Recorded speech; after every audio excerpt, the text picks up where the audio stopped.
जय हिंद दोस्तों। नमस्कार। आप सभी का आपके अपने YouTube चैनल पर हार्दिक स्वागत और अभिनंदन है। तो आज हम बात करेंगे क्लास 12th का जो टॉपिक है निविदा सूचना वाला, उसके बारे में आज हम बात करने वाले हैं। किस प्रकार से आप निविदा का, यदि आपके बोर्ड परीक्षा में प्रश्न आए तो किस प्रकार से आप निविदा को लिख सकते हैं, उसके बारे में हम बात करने वाले हैं। तो पेशेंस बना के वीडियो को एंड तक देखते रहेगा।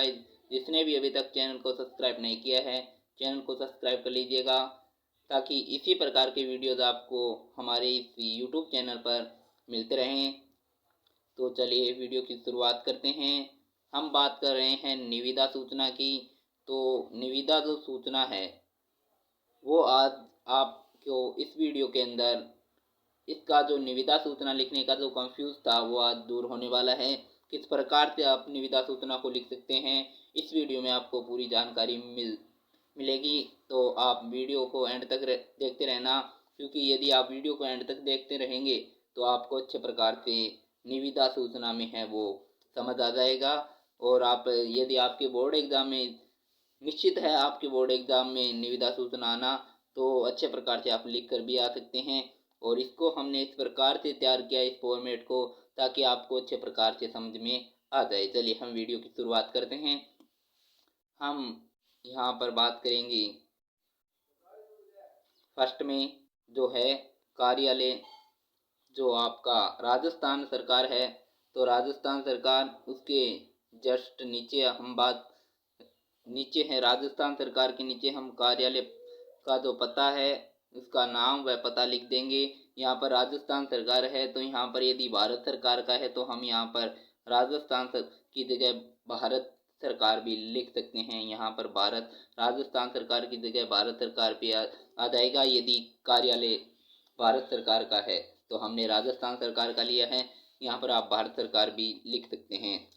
आप अब आगे क्या करना है आपको, कि यहाँ पर कार्यालय का नाम और पता आपने लिख दिया। यहाँ पर राजस्थान सरकार का है तो राजस्थान सरकार का लिख दिया, और भारत सरकार का है तो भारत सरकार का आपने यहाँ पर लिख दिया। उसके बाद क्या करना है आपको, राइट हैंड साइड में आपको क्या करना है कि यहाँ पर आपको क्रमांक लिखना है। जैसे हमने लिखा है जिला शिक्षा अधिकारी को लिखना है, जिला शिक्षा अधिकारी को लिखना है।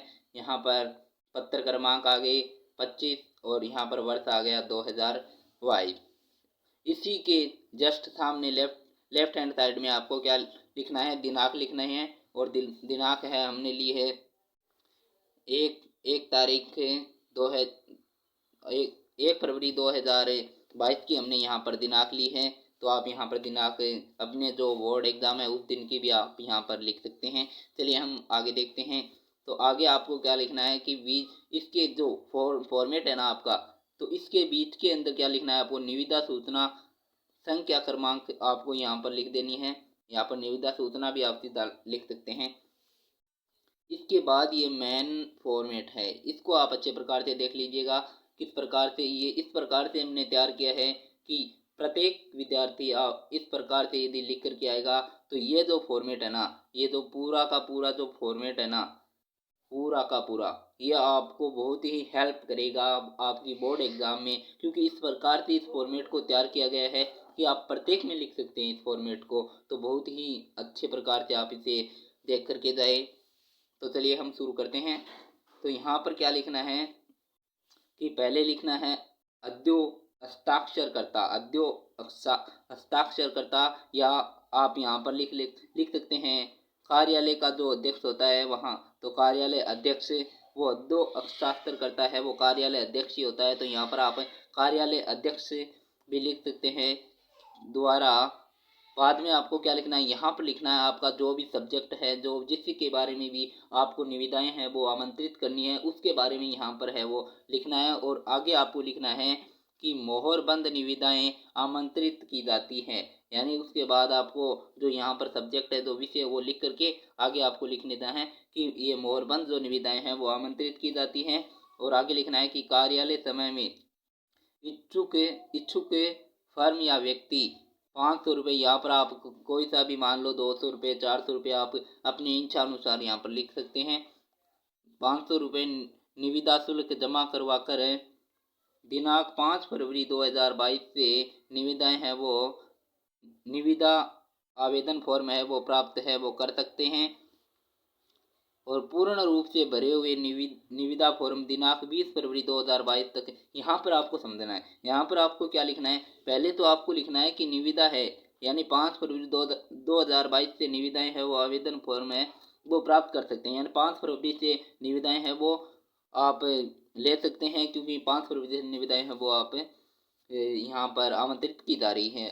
आगे आपको क्या लिखना है कि पूर्ण रूप से भरे हुए निविदाएं, यानी आपको भर करके पूर्ण रूप से निविदाएं कब देनी है कार्यालय को, तो पूर्ण रूप से भरे हुए जो निविदाएं फॉर्म है वो आपको दिनांक 20 फरवरी 2022 तक कार्यालय समय में, यानी कार्यालय का जो समय है समय के अनुसार 20 फरवरी 2022 तक जमा किए जाएंगे, यानी 20 फरवरी तक जमा किए जाएंगे और 5 फरवरी से चालू है। ये 2 दिनांक आपको याद रखनी है। और बाद में क्या करना है कि उसको जो प्राप्त करके और जो निविदाएं खोलने का आगे वो समय लिखना है कि दिनांक 21 फरवरी 2022 को दिनांक 21 फरवरी 2022 को दिनांक 21 फरवरी 2022 को है वो ये जो 21 फरवरी 2022 को प्रातः प्रातः प्रातः 11 बजे सबके समक्ष, यानी जो निविदाएं पेश की है ना उन सब के समक्ष है वो निविदाएं है वो खोली जाएगी, उन सबको बुलाया जाएगा और सभी के सामने निविदाएं हैं वो खोली जाएगी। आगे देखते हैं, आगे क्या लिखा है कि आपूर्ति योग्य सामग्री का विस्तृत वर्णन और शर्तें निम्नानुसार है, यानी यहाँ पर आपको एक सारणी लिखनी है यहाँ पर इस प्रकार से। तो आपको यहाँ पर लिखना है, यहाँ पर क्रम संख्या, यहाँ पर सामग्री का जो विवरण है कि कौन सी सामग्री है उसका नाम लिख देना है। अनुमानित जो राशि है यानी कितनी राशि लागत होगी वो आपको लिख देनी है। धरोहर राशि यानी उसका 20% यहाँ पर आएगा।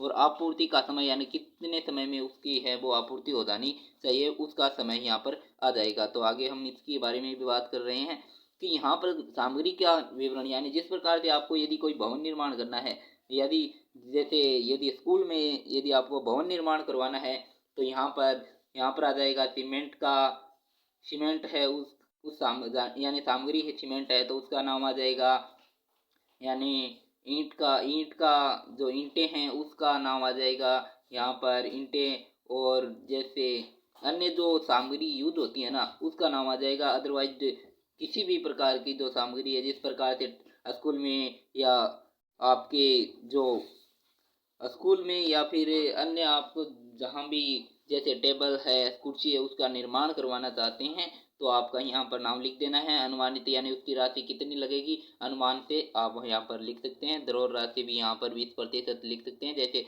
1 लाख राशि है अनुमानित तो यहाँ पर इसमें 20,000 राशि यहाँ पर आ जाएगी। और आपूर्ति का समय यानी 1 वर्ष या 2 वर्ष या 1 महीने या 2 महीने आपूर्ति का यहाँ पर समय आप लिख सकते हैं। ये जो तीन बातें हैं ना अंत में मैंने लिखी है ये इंपॉर्टेंट बातें हैं, आपको प्रत्येक निविदा में लिख करके आनी है। तो देखते हैं इन तीनों बातों को क्या है। इन तीनों बातों में तो फर्स्ट है कि निर्धारित समय के पश्चात निविदाएं स्वीकार नहीं की जाएगी, यानी जो समय निर्धारित किया गया है उसी में निविदाएं हैं वो निर्धारित समय में है वो जो निविदाएं प्राप्त हुई हैं उन्हीं को मान्यता है वो प्राप्त है समय के अनुसार, यानी 20 फरवरी तक की वो निविदाएं हैं वो प्राप्त की जाएगी। और सूत्रित निविदाएं मान्य नहीं होगी, यानी जो शर्त के अनुसार जो निविदाएं जो पेश करेगा वो निविदाएं हैं वो मान्य नहीं होगी। सेकंड क्या लिखा है कि निविदाएं रद्द करने और संशोधित करने का संपूर्ण अधिकार कार्यालय अध्यक्ष के पास ही है, यानी निविदाएं हैं वो रद्द करने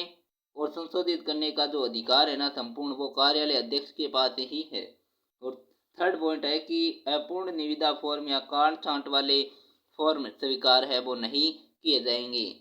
तो ये तीनों बात आपको प्रत्येक निविदा में लिख करके आनी है। ये फॉर्मेट आपको अच्छे प्रकार से देख लेना है, इसी प्रकार का फॉर्मेट आपको बना करके आना है। एक बार पुनः मैं इस प्रकार दिखा देता हूँ ताकि आप इसका स्क्रीनशॉट भी ले सकते हैं।